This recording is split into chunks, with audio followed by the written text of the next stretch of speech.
really need to think like an Israelite to get what's going on in the Old Testament. You need to think like a first century Jew to process a lot of what's going on in your Bible. And that is really difficult for us because obviously we're not first century Jews. We're not ancient Semites. And because we're not, there's a lot in the text that just goes right over our heads. It just goes right by us. It's not because we're not good readers, we're not smart. It's none of that. It's just we are not immersed in the culture. We are not immersed in the way of thinking. We haven't had traditions, accrued traditions, rabbis, teachers, whatever, generations long, informing us how to think about the text. Well, a Jew in the first century had that. An ancient Israelite had that. What they knew was passed on to them. And it was passed through certain filters. And those are missing for us. We have our own filters that don't really help. We have filters like the Reformation. It's not that the Reformation was bad, but it was the 16th and 17th centuries, which is considerably removed from what it meant to be an ancient Israelite, an ancient Semite. And I'm saying all that to say this. I'm going to say some things tonight, and I'm necessarily going to go quickly. But I'm going to say some things tonight that are going to sound really strange. I'm forewarning you in a good way, in a positive way, because there was a time in my own education, my own self-education, that what some of the things I will say tonight would have sounded really strange to me too. But I want to try to show you enough that you can sort of internalize the culture and internalize the mindset, the worldview, that will help us become informed as to how an ancient reader would have looked at this stuff. And by doing that, you will begin to see patterns. You will begin to see connections. What you might have been thinking is that we would talk about things like this. Yeah, I'll hit on some of these things. Maybe not tonight, maybe in successive weeks. But these things, as familiar as they are just a tiny, tiny portion of Jesus' relationship to the Old Testament. They're just a tiny portion of what an ancient person would have been expecting, would have been thinking when a New Testament writer wrote something, or when Peter or Paul or whoever it was would have said something and quoted the Old Testament. There's a very wide context that I want to use this session to sort of set and overview where we're going to go in the process. Now, I put this passage up. I can find my Job reference here. These two verses, 7 and 8, you think, why in the world would you start there? I think you'll be able to figure that out after a few minutes, but these are theologically two of the more theologically pregnant verses in the Old Testament. Are you the first man who was born? One of Job's friends asks him. And this is in the dialogues about, they're trying to assess Job's situation and trying to pin down why he's suffering. Of course, he's defending himself. And they ask him, are you the first man who was born? Well, who is the first man who was born? Adam. Okay. He wasn't born, but in their mind, he had a beginning. Were you brought forth before the hills? Oh, no. That's, again, creation language. The mountains, the hills, and all that stuff. Have you listened in the counsel of God? Do you limit wisdom to yourself? Now, next week we're going to talk a lot about wisdom. But you can store this reference away for that time. There was this idea that the first man had listened in the counsel of God. The first man was right there with God in Eden. And this idea of being intimately related with God begins all the way back with Adam. And that's where I'm going to begin tonight. Some things going on in Eden with Adam. Believe it or not, I'm going to try to go from there all the way to the end of the Old Testament in 1 hour. But I'm going to hit certain motifs, certain threads that run through the Old Testament, all of which in some way relate to national Israel and Jesus, and they get merged together. in the end of the story. So let's go back here and jump in here. Humanity in Eden. All the slides are going to look the same, at least for the first maybe 10 or so. On the left hand, we have ruler or father. Who is in charge? Who's the ruler of everything that there is to rule? Who is being ruled? And I'm using the words subjects because that denotes rulership above, but also family. Okay, God has a family. God is naturally going to be the ruler. He has a family, but he also has an administration, a bureaucracy. We fit into both those categories. And then there is human mediation. Now, I'm going to trace these three topics through the Old Testament and point out some things along the way. In the beginning, God, who was a spirit, okay, God is a spirit, Jesus tells us that, is present ruling. And I have the word embodied in purple here. When I talk about divine embodiment, that's going to be in purple. And I'm getting that from Genesis 3:8. Again, I'm going to go quickly. If you have questions, you can write them down. We'll take questions at the end. And I won't be able to really pause and lay all this stuff out for you, at least in this week. But if you recall back in the garden in Genesis 3:8, they hear the sound. Okay, it takes a physical object to make a sound, scientifically. They hear the sound of the Lord walking in the garden in the cool of the day. There are certain terms in Genesis 3 associated with just that simple verse that show up later in the Old Testament in theophany appearances. Now, who knows what a theophany is? Right? Right. It's some sort of appearance of deity. And in many cases, and I know we don't often think of it, but in many cases there's actually embodiment going on. There are, again, some terms all the way back to Genesis 3 that show up later when God is in the whirlwind with Job and God is on the mountain at Sinai. There are links, believe it or not, that begin all the way back in Genesis 3. Humanity at this time, well, yeah, we're servants because we're under God and everybody's a servant under God. But we're also co-rulers. And I get that from Genesis 1:26 and 27. Humanity is created, our translations say, in the image of God. I think a better translation is as the image of God. We are created as divine representatives. We are to represent Him. We're to do what God wants us to do as though He were physically there present with Him. Everybody's together, though. There is no sort of negative connotation between being a servant. You're a servant, but you're also a co-ruler. Theologians like to say that the original humans were servant kings, which I kind of like. Has a nice picture to it. That's the way everything starts out. The humans were children of God.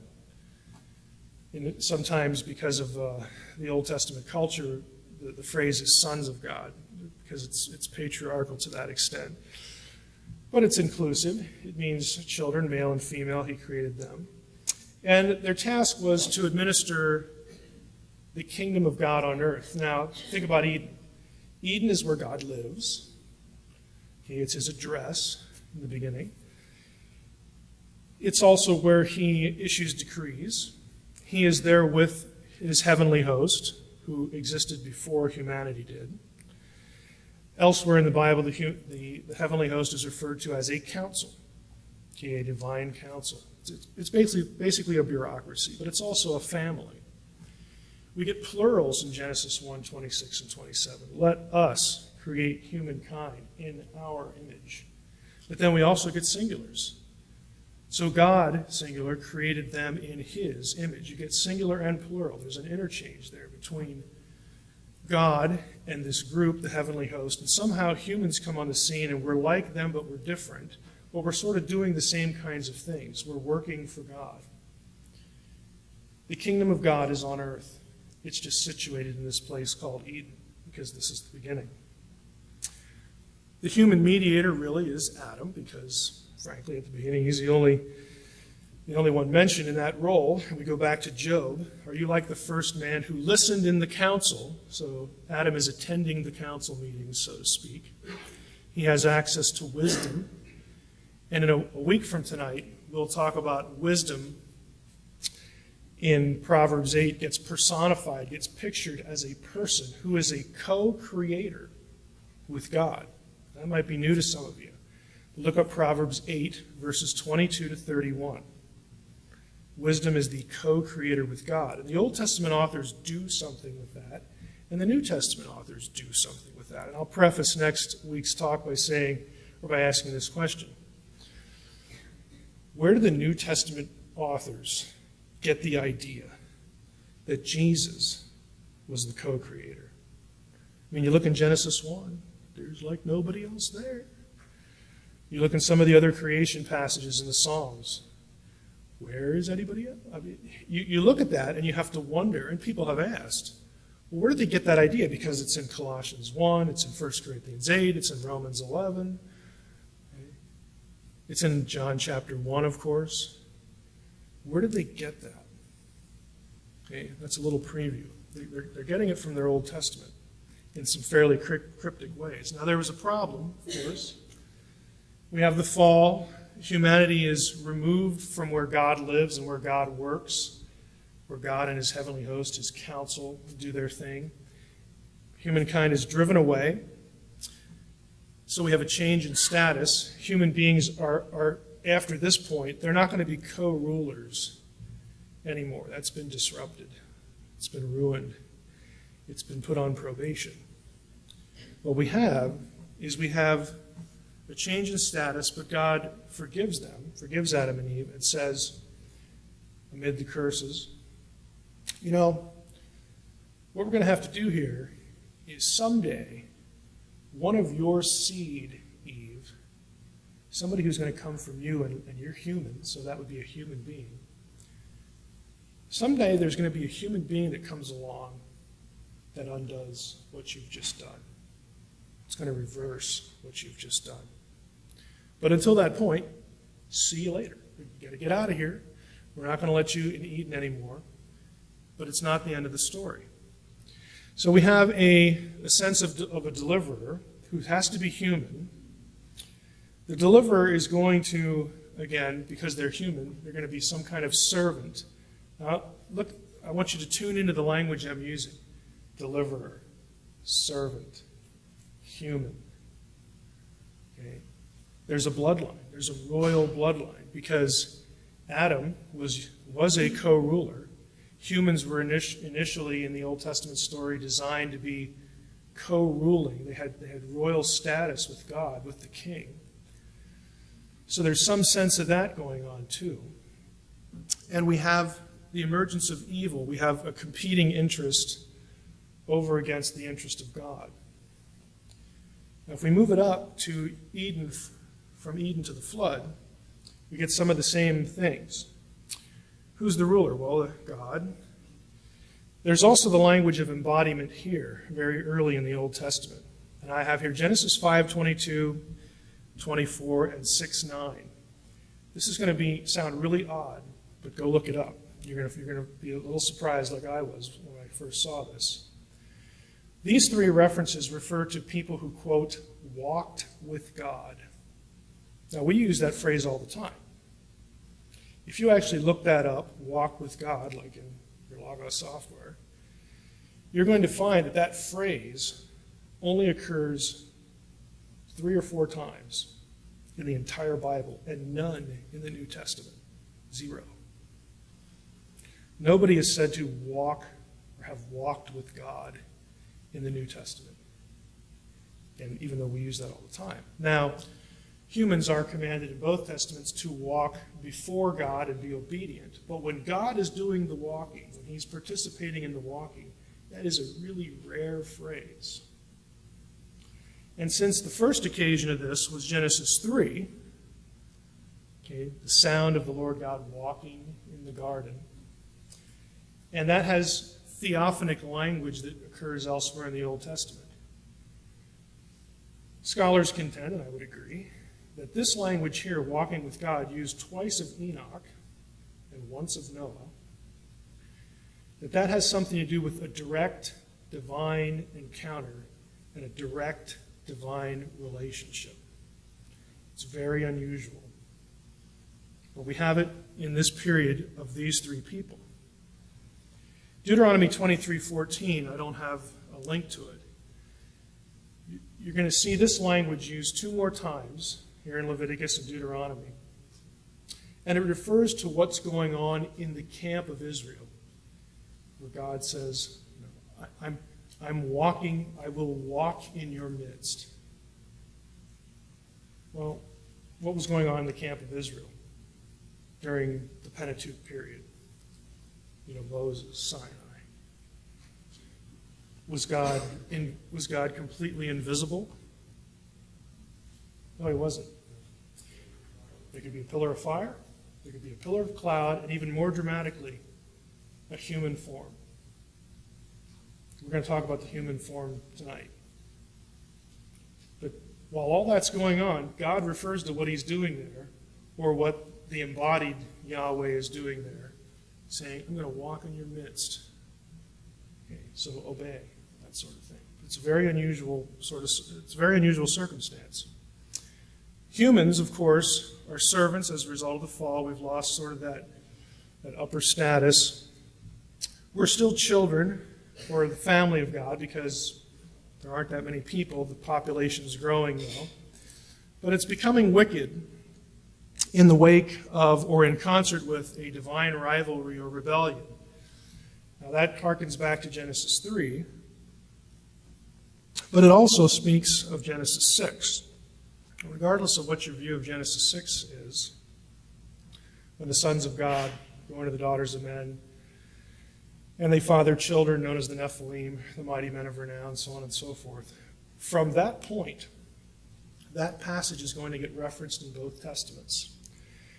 And when it does, it's the idea that you again have a competing human and quasi-divine opposition to what's going on with the human promise. Remember, the human one that has to come and fix all this stuff. And that bloodline, okay, and human warfare that extends from it as well. Because when you get to the wars of Joshua, those things are blurred and mixed. So you have a competing interest going on. The interest now is preserving what we have. Who are the human mediators? Well, it is anyone who can be defined as a prophet. Anyone who, and I'm defining prophet very loosely because Jesus does. Remember here in Luke 11:51, Jesus refers to the prophets all the way from righteous Abel to Zacharias, who was slain at the altar. He goes all the way back to Abel. Basically, a prophet is someone who has had a direct encounter with God and who speaks for God. That's it. Not somebody who predicts the future. It's very wide and open. And if you look at who we have here, we have Abel, who is the one that Jesus starts with. We've already seen Adam when he was the only one there. Seth, the text doesn't call Seth this, but Seth is viewed as sort of an initial fulfillment of the seed promise in Genesis, because Abel was killed and God replaces him. Eve says, I've gotten another man. I've gotten a man with the help of the Lord. Because for sure, the good line ain't going through that Cain. I mean, that ain't going to happen. So God replaces Abel with Seth. So I'm including him here. But we do have Enoch and Noah. Again, direct divine encounter. They speak for God. Both of them, in Jude 4 and 2 Peter 2, are called heralds or prophets. They prophesy. They speak for God. And I want you to start noticing patterns.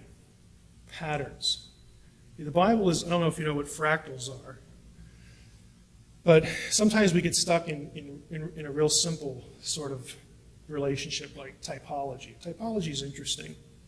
It happens, of course, in Scripture. But what's even more deep and more meshed and more, sometimes you got to dig for it, is patterning. Vocabulary, words, phrases, ideas that just pop up all over the place throughout the history of the story. Of course, we have a problem here. We have Genesis 6:5, humankind is generally evil. There's a pollution of humanity's line. There's a reason why Noah is singled out, because he walks with God. and he was pure in his generations. Whatever's going on in Genesis 6, verses 1 through 4, Noah is not part of it.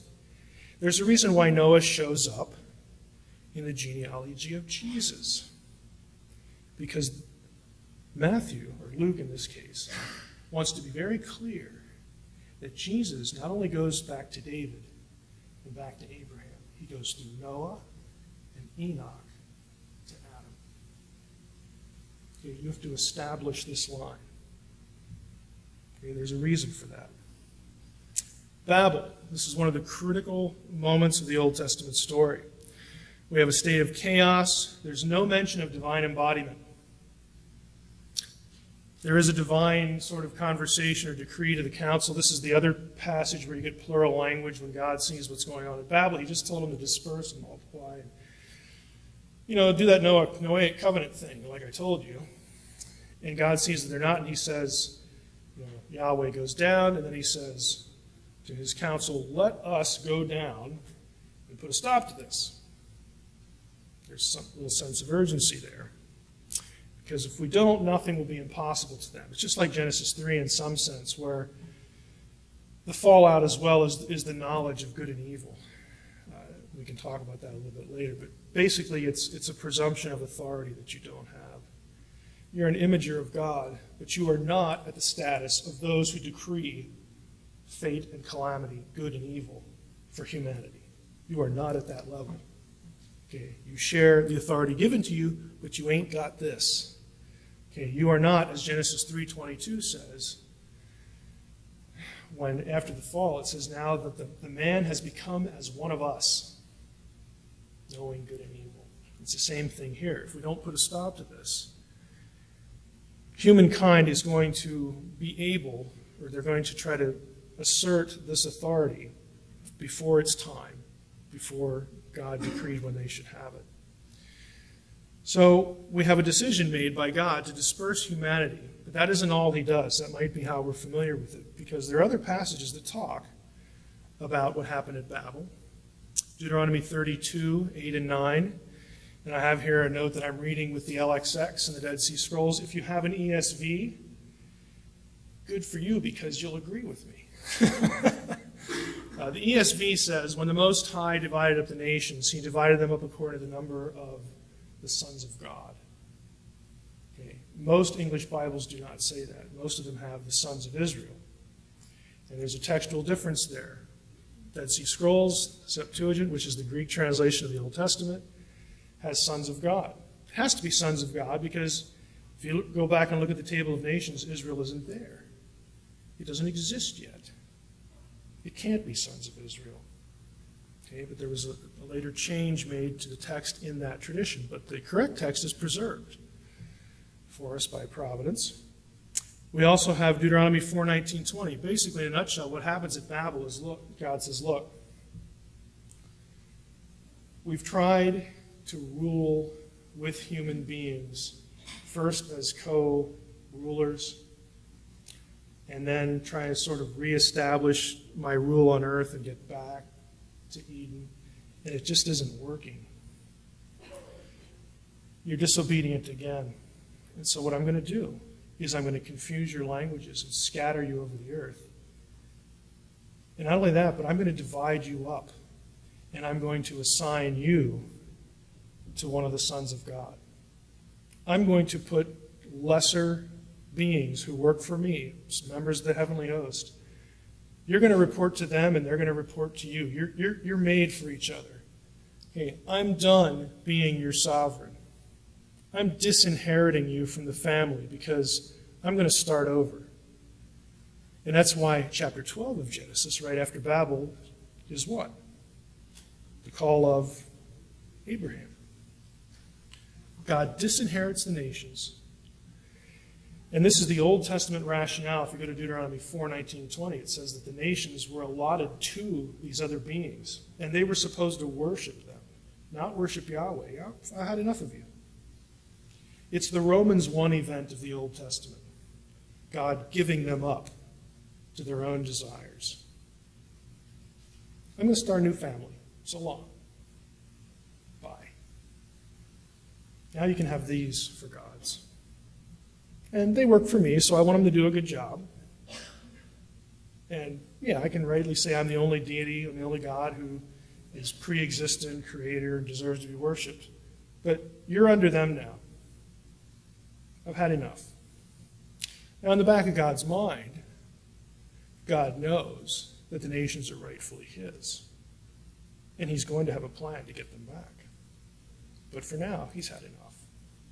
He's up to here. So God has no human heir at the moment. So there we have a issue. And there's no kingdom among men. There's no mediator. No one's a prophetic figure in the era. We have a divine disinheriting, and God decides to start over with Abraham, who, not coincidentally, the writer makes sure to tell us that he comes from the line of Noah and Enoch. Just want to make that clear, because we're still going back to Adam. Patriarchs. God, again, is the ruler, the father figure. And here you get a lot of divine embodiment. God shows up in human form to the patriarchs with some regularity, either referring to himself or he's referred to as the Word. Doesn't that sound familiar? Or as some sort of man who we find out later in the narrative isn't really a man. It's called Elohim. A couple examples with Abraham in Genesis 12. It says, the word of the Lord came to Abraham. Now we think, oh, Abraham must have heard a sound. Well, if you read the rest of the narrative, if you read Genesis 15, if you read some other passages that refer back to that event, you find out that Abraham saw Yahweh. It wasn't just in his hearing, it was seeing, it was visual. This happens to Isaac as well. In fact, in Acts 7:2, Stephen's speech, Stephen says point blank that Yahweh appeared to Abraham. Just uses the point blank term, appeared. Happens to Isaac. Happens to Jacob. Okay, the three patriarchal figures. So we have God ruling. Why do I keep referring to embodiment? Because God is there. He's supervising. He's the sovereign. But when God wants to interact with people, he has a problem. God's problem is, well, if I really showed you what I am, you wouldn't know what to do. You wouldn't know how to process it. Because I am so other that it would just be pointless. Not only that, but what else do we hear in the Old Testament about if people really see the presence, if they really see the glory, what happens to them? You die. So God has a problem. I don't want to kill you. I'd like to converse a little bit. I'd like you to know that somebody's there. But if I just kind of show up, you're going to die. So that's just kind of pointless. So what God does is he appears in ways that human beings can process with their senses. Sometimes it's a cloud. Sometimes it's a fire. In other cases, it's a human form. Now, this is different than the incarnation, but you can see where the relationship is.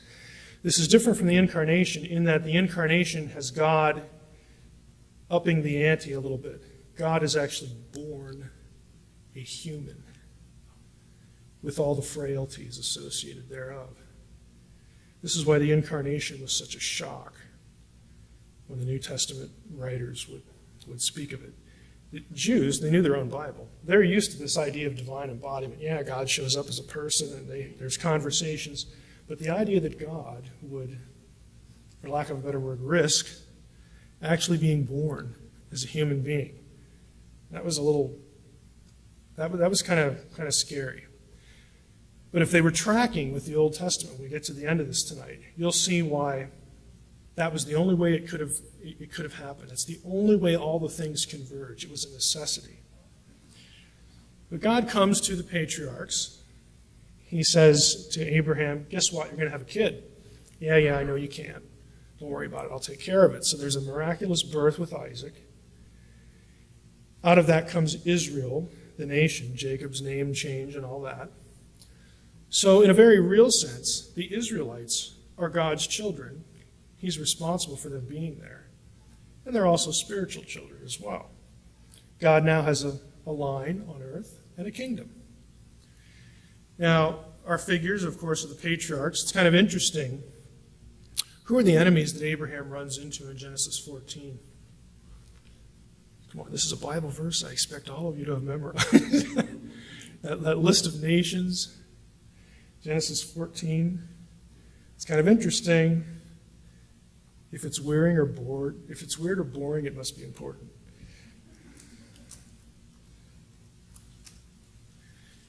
Okay, in the days of Amraphel, so on and so forth, who does Abraham run into? Verse 5. The Rephaim, the Zuzim, the Amim, and the Horites, the Amalekites, and also the Amorites.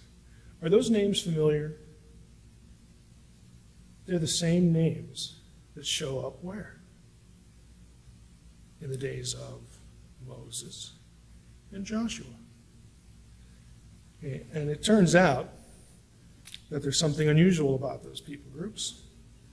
We'll get to. Something else happens to Abraham. He meets Melchizedek. Of course, we know Melchizedek from Genesis 14. We know him from Psalm 110. That's pretty much it. Yeah, Hebrews 11. Hebrews 8 actually throws a few things in there about Melchizedek. Why is Melchizedek noteworthy? He is the priest of Salem, in Semitic. In Semitic, it would be Shalom. What is Shalom? Anybody? It means peace, but it's also Jerusalem. Okay, and Hebrews 8 tells us, and Psalm 110 says that he was unique, he was noteworthy because he had an eternal priesthood. Now, to have an eternal priesthood, I would suggest that you probably need to be eternal. And this is the way Melchizedek was taken in first century Judaism and middle Judaism, the Second Temple period. Melchizedek was viewed as a divine figure, a divine being.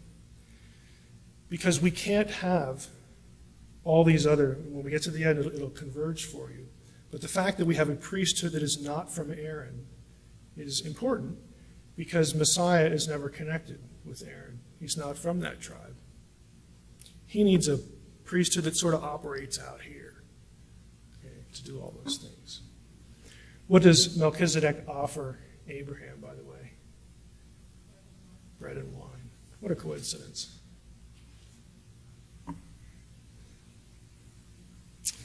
Moses, Aaron, and Israel. God is still the ruler. Again, lots of divine embodiment here.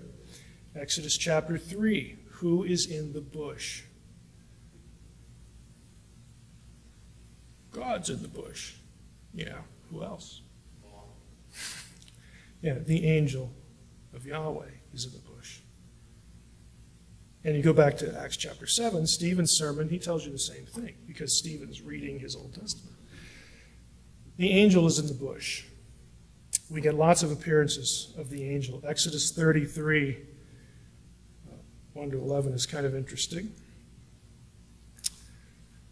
Moses used to take the tent, pitch it outside the camp, far off from the camp. He called it the tent of meeting. Again, Moses has lots of experiences here with a direct encounter with God. When Moses entered the tent, the pillar of the cloud would descend, stand at the entrance of the tent. The Lord would speak with Moses. When all the people saw the pillar of cloud standing at the entrance of the tent, all the people would rise up and worship, each at his tent door. Well, he's back. Thus the Lord used to speak to Moses face to face, so on and so forth. And here we have Joshua. When Moses turned again to the camp, his assistant Joshua, the son of Nun, a young man, would not depart from the tent. Okay, that's going to become important because Joshua is going to have the same divine encounters that Moses did.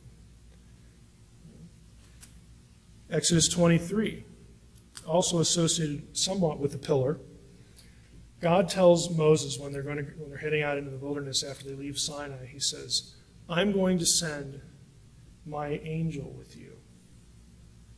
And you better listen to him because my name is in him.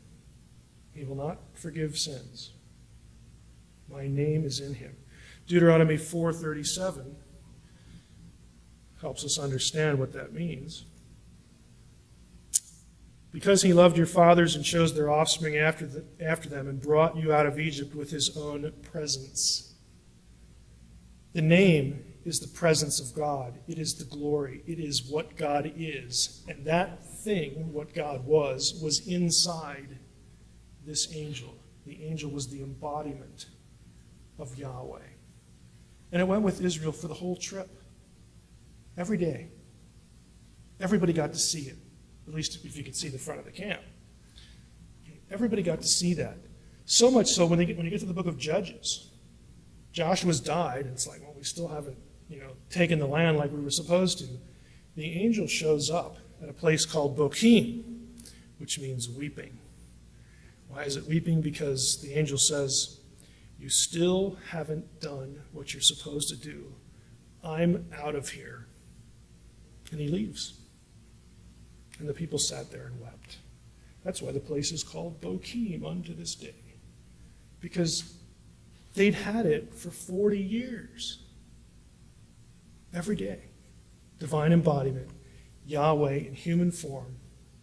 Right there on the scene. And they still didn't do it. All this stuff happening again, Moses and Joshua's day. Moses is called the servant, God's servant. He represented the nation at large. He was also a prophet. Remember Deuteronomy 18, prophesying that there would be a prophet someday that would rise up to the level of Moses. Of course, the New Testament applies that to Jesus. It's also during Moses' time that God calls Israel as a whole, as a nation, my son. When they go into Pharaoh, God tells them, when you go into Pharaoh, here's what you say. Let my son go into the wilderness that he can offer sacrifice to me. Israel's called my son. Makes sense because that's God's family. Israel is reborn and redeemed from Egypt, which restarts the kingdom among men.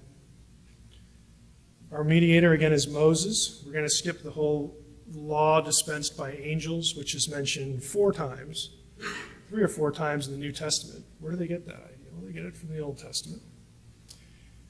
Kingdom of priests. Okay, yeah, Aaron gets to see divine embodiment as well. So he becomes a prophetic figure of importance. But God reminds them that, look, what I really want you to do is I want you all to be a priest. I want you to be a kingdom of priests. I want you to all be this. Problem, they fail at Kadesh. This is when they're going to go into the land, and they send in the 12 spies. They come back, and 2 of them say, yeah, let's go get it. 10 of them say, forget it. Why do they get scared? Because the Anakim are in the land. Numbers 13, verse 33. The Anakim are descendants of the Nephilim. Where do we get them? Genesis 6. Here, the whole competing human and quasi-divine bloodline thing starts to emerge again. They are standing in the way of the kingdom. They are standing in the way of God's Son. They are standing in the way of kingship. They are standing in the way of fill in the blank. Okay, all these motifs. And they fail. We can't do it. So they get sent out in the wilderness. Joshua is going to be the leader. God is still in charge. Joshua was with Moses on a few of the divine encounters that Moses had. And in a few of them, God actually commissions Joshua. Takes a portion of the spirit that's on Moses, puts it on Joshua, tells Joshua, you're the next leader. But Joshua has his own special encounter apart from Moses, which is Joshua 5. Okay, the captain of the Lord's host. Now, I have angel here in the notes, because I think it's pretty, at least it's clear to me, that the captain of the Lord's host is the angel that has been leading them for the whole time. Why do I say that? Because the angel is described, the captain is described as V'karbo shalufa beyado, with his sword drawn in his hand. That phrase, that concatenation, occurs 2 times elsewhere in the Old Testament. I have the verses here, Numbers 22, 23. Who's that? Remember Numbers 22? Balaam. It's the angel of the Lord in the Balaam incident. And 1 Chronicles 21:16 is also the angel of the Lord. Joshua has the same, again, status, the same divine encounter. We have the same God's ruling, God's observing, but God is meeting with Israel as an embodied human figure. Same as before, during Joshua's time. Joshua replaces Moses as the heir to the servant prophet role, but not the ultimate fulfillment, and that was Jesus. Israel is still God's son, his children. That role, the role of, again, the servant prophet, was supposed to be a king, and also the Son of God role was supposed to be filled by a king once they had kings. Once you get into the land and set up the monarchy, we get kingships. How do I know that? Because when they actually get in there and have a king, that's what the king's called. Okay, the Lord said unto my Lord, okay. You have those passages, but you also have Psalms that refer to the king as God says, my son. Because the king now embodies, the king sort of subsumes, he stands in the place of the entire nation. The king is the nation is the king. Yeah, God knows that there's corporate and individual, but in the language that's used, we have a human being who's royal, who is there to protect and establish divine kingship, the kingship of Yahweh among the nations at a specific geographical place. He's supposed to be a servant, and he's also supposed to rule according to the law. The king, again, becomes the new Moses. Okay, he replaces. You have Moses. You had Moses over, and then underneath Moses you had a prince for each tribe. You had 70 elders. 70 is kind of an interesting number because that's the same number of nations that were disinherited back at Babel. Okay. God's son, God's family, is replacing the family he disinherited. There's 70 elders.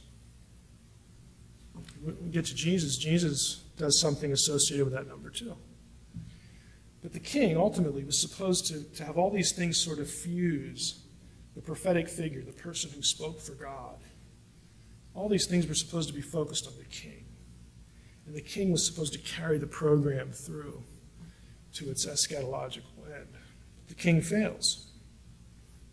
Joshua, of course, goes in, does what he's supposed to do. And if you actually look, we don't have time to do this. Any one of these is like a 2 or 3 hour talk.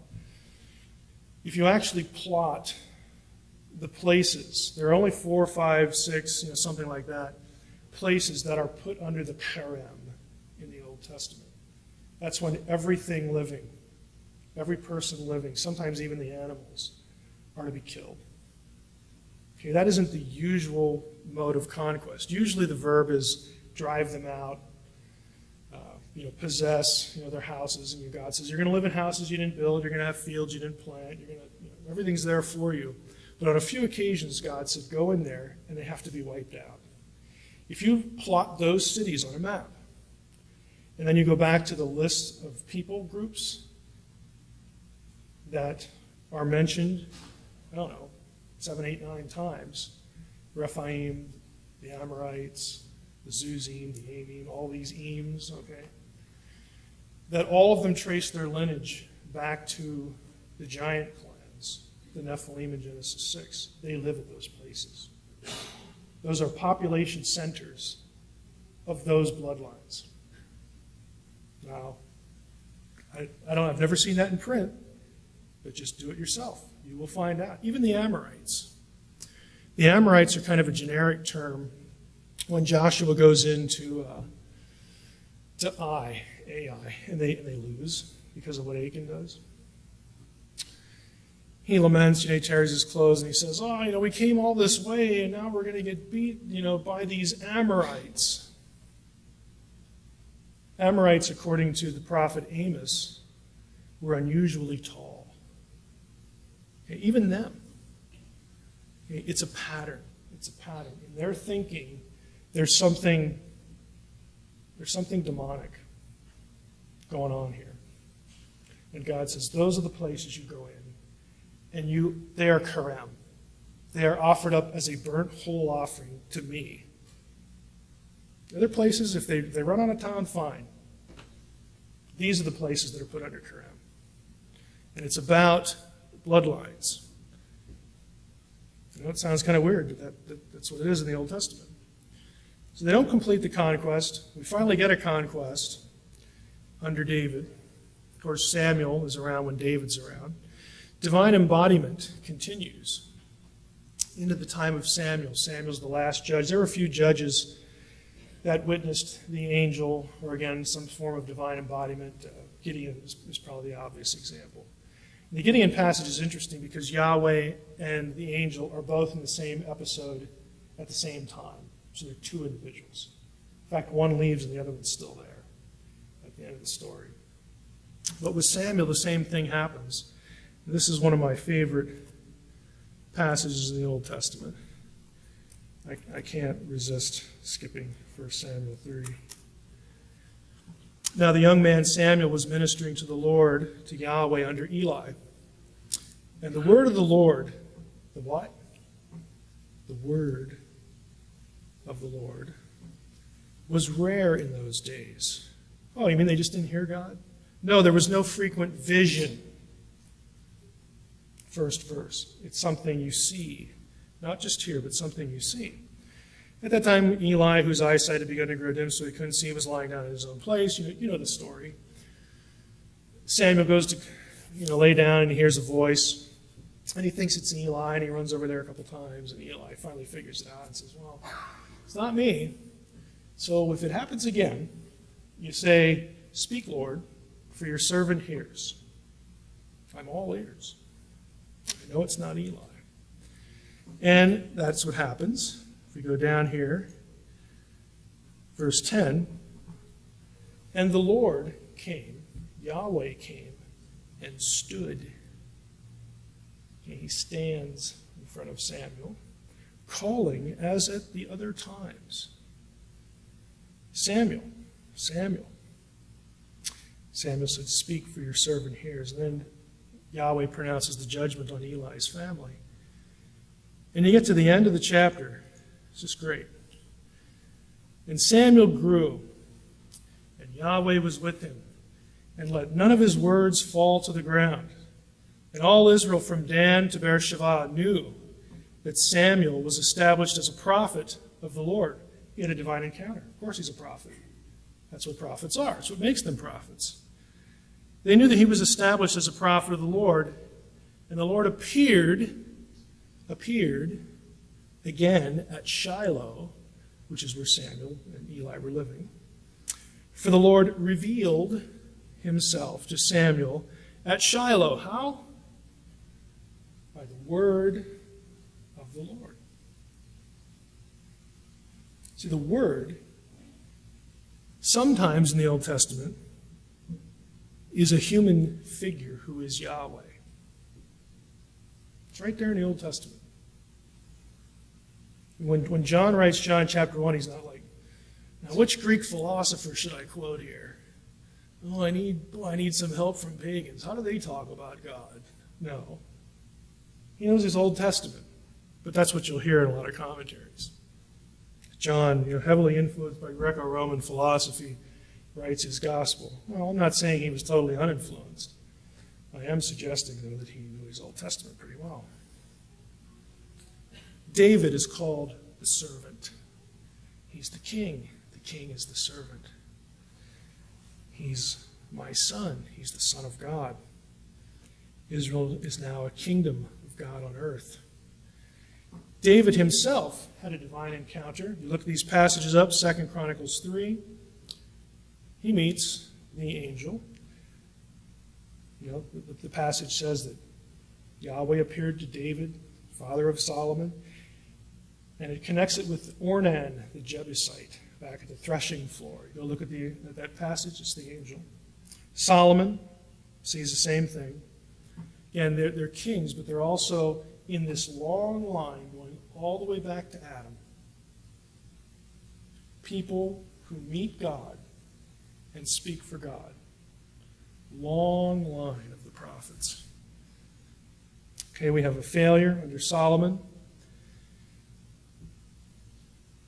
Here, the word of the Lord is even rarer. Other than Solomon, we don't really get too much divine embodiment. We don't get it with kings at all after Solomon, because most of them are bad. Okay? But we do get it with prophets, what we think of as the classical prophets. And the prophets are called servants. My servant, the prophets. My servants, the prophets. You look at that string of verses in Isaiah. Everywhere you see servant in Isaiah, pretty much everywhere, it refers to the nation of Israel. It can refer to the prophet, which is why Jewish interpreters think that the suffering servant of Isaiah 53 is probably Isaiah. They don't want to see messianic overtones there. So they're not making that up. They're using the precedent of the rest of the book. But you also get a couple pagans referred to as my servants, Cyrus and later Nebuchadnezzar. Isn't it ironic that when it's time for Israel to get punished, and it looks like the kingdom is over again, you're kind of just like Babel. Well, it's just not going to work. I disinherited the nations back then. Now I got to disinherit my own kid. Isn't it ironic that when it comes to that time, God calls two pagans from the foreign nations who had been disinherited and said, get up on your horse. I have a job for you. Would have told the astute reader of the text is that, no, wait a minute. That means God's still in charge of everything, including the nations that they're telling us that their gods beat our God.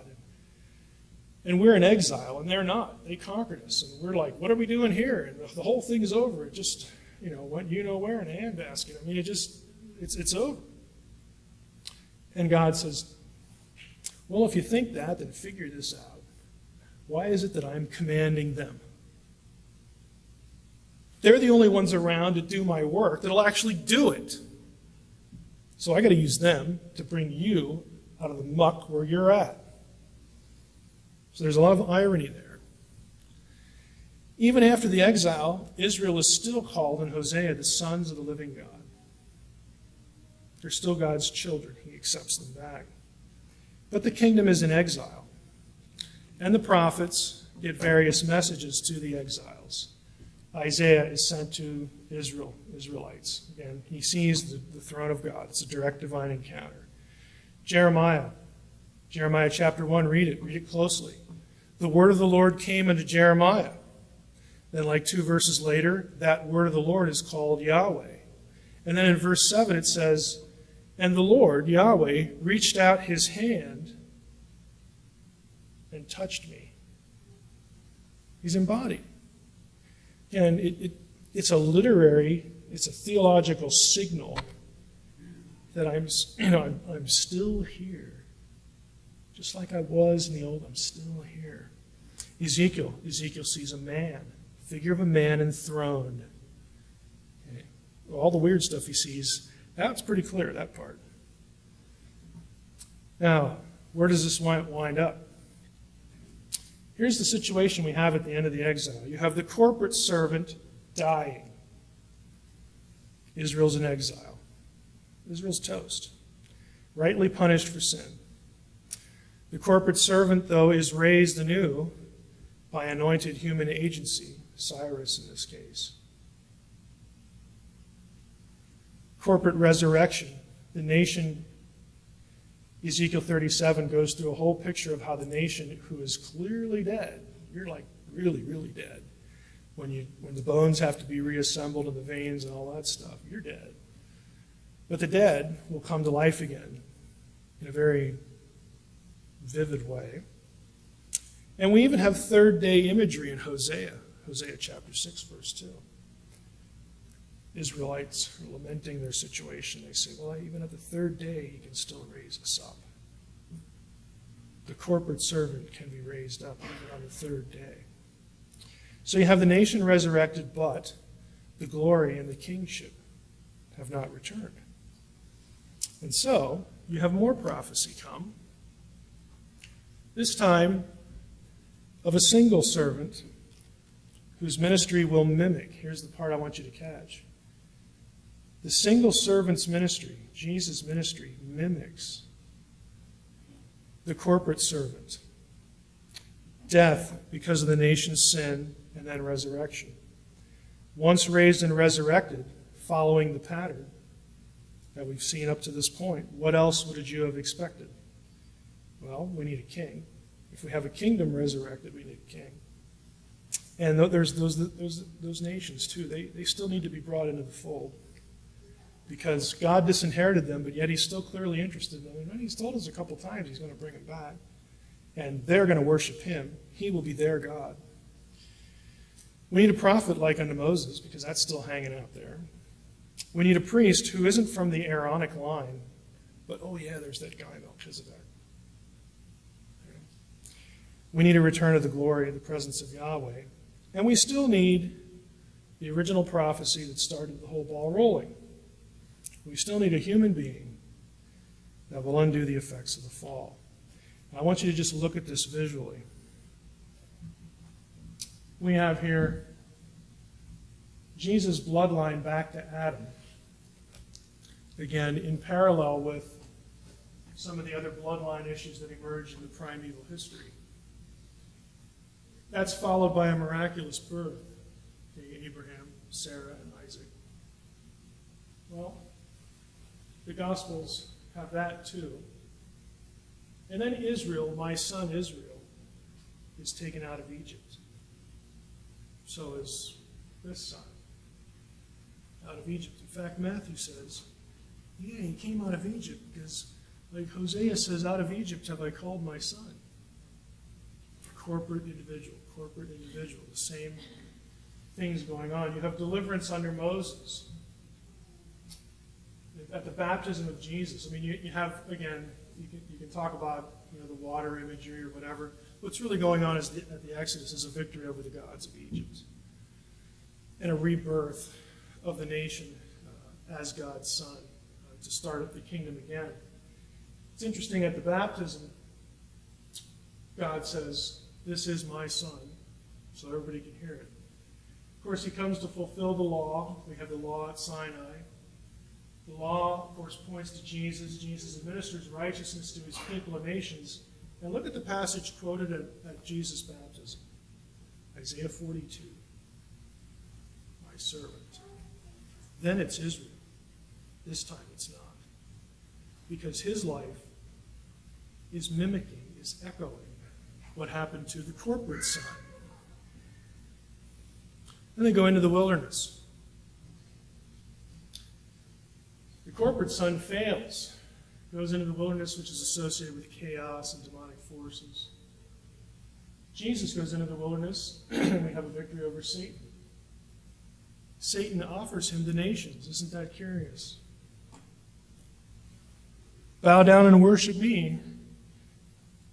No, it's not an empty promise. I'll give you the nations. Jesus says, I don't think so. I got another way to get them. I don't need you to give them to me. What does Jesus do right after he defeats Satan in the wilderness? Luke chapter 10. He sends out disciples. How many does he send out? 70. Now there's a textual disagreement, 70 and 72. It goes back into the Old Testament, 70 and 72. If you look in Genesis 48, the count there is given at 70, but the problem is how to count Ephraim and Manasseh and all this kind of stuff. The tradition at 70 is very strong. And not only that, it lines up everywhere else. Over here, after we wander around the wilderness, then we go into the land under Joshua. Joshua's holy wars. He defeats all human and all semi-divine opposition. Well, Jesus does the same thing. The ministry of the 70 begins and coincides with the casting out of demons. The 70 cast out the demons. It's the only time in the Bible where demons are cast out is the New Testament. It begins with the Gospels. Why? Because it marks the inauguration, the beginning of the restoration of the kingdom of God. And in this case, it ain't going to get overturned like it did before. Why not? Because all the other iterations in the Old Testament, who was God depending on? the corporate servant. You know those Israelites that kind of mess up a lot? He's not dependent on the corporate servant anymore. He's depending on the servant, who is him. Is but isn't him. And he can guarantee that he'll pull it off. Transfiguration is interesting. Do a little study on the transfiguration. Where did it happen? Church tradition has Mount Tabor. If you look in your better commentaries, they will show why that doesn't work. There's actually no textual support for it. If you follow the geography, the transfiguration would have happened somewhere near the foot of Mount Hermon. Anybody know where Mount Hermon is? Mount Hermon. So up in the Golan, that area. What territory was Hermon in? Dan. Dan overlapped with the region known as Bashan. Deuteronomy 3. Bashan was home to giant clans. Hermon was also, in Jewish tradition, the book of Enoch, was the place where the angels from Genesis 6 descended before they did what they did. Mount Hermon. And it's that place that Jesus picks to go and be transfigured. It's like, I'm back. I mean, if you're a Jew and you know your Old Testament, and you know all this other stuff that's written about the Old Testament in the intertestamental period, you don't miss that. That is what's the phrase that we like to use now? Not holy war, but what's the phrase that's kind of spiritual warfare? That is spiritual warfare. Jesus showing up at these places. By the way, in the Semitic world, Bashan in Hebrew is a geographical term, but it's also a noun, a common noun for serpent. Who would have thought that? At Ugarit, they had a dialectical difference. Their word for serpent was Bathan instead of Bashan. It's a little TH-SH interchange going on there. They actually described the region, and they considered it the gateway to the netherworld, the gates of hell, if you will. So that's where Jesus shows up. Just want to let you know who I am. We have the demise of the kingdom over here due to apostasy and unbelief. The Son, Israel, is surrendered to the nations and their gods by God. Over here, the kingdom being offered is rejected along with its king. But that was God's plan too, because he needs resurrection. The single servant needs to be resurrected to fulfill the imagery of the corporate servant who died and was resurrected. That's not the only reason God did that, but it's there in the text. So here we have, again, the whole thing with Cyrus, the anointed, the servant dies, but yet lives. It's not the nation there. Prophecies of resurrection. And here we get, again, the shepherd, the Messiah, the servant, brings deliverance and dies, but it's raised on the third day. The nation of the kingdom is revived with him. Israel rises with him, because he is Israel. Progressing toward an unstoppable, and that's the key idea, an unstoppable eschatological culmination. This one won't fail because we're no longer trusting on mere human corporate servants. This time we have the servant. And if you stop to think about it, how else could it have all been pulled off? You've got servant thread meets, in Jesus. You've got divine embodiment. I mean, it's as though, and I think it is, Jesus is there the whole time in the Old Testament, just shepherding it along, knowing full well, back in Genesis, that the only way we're going to get this back is if a human being does all this stuff to reverse the effects of the curse. Like, which one of them that you know is going to do that.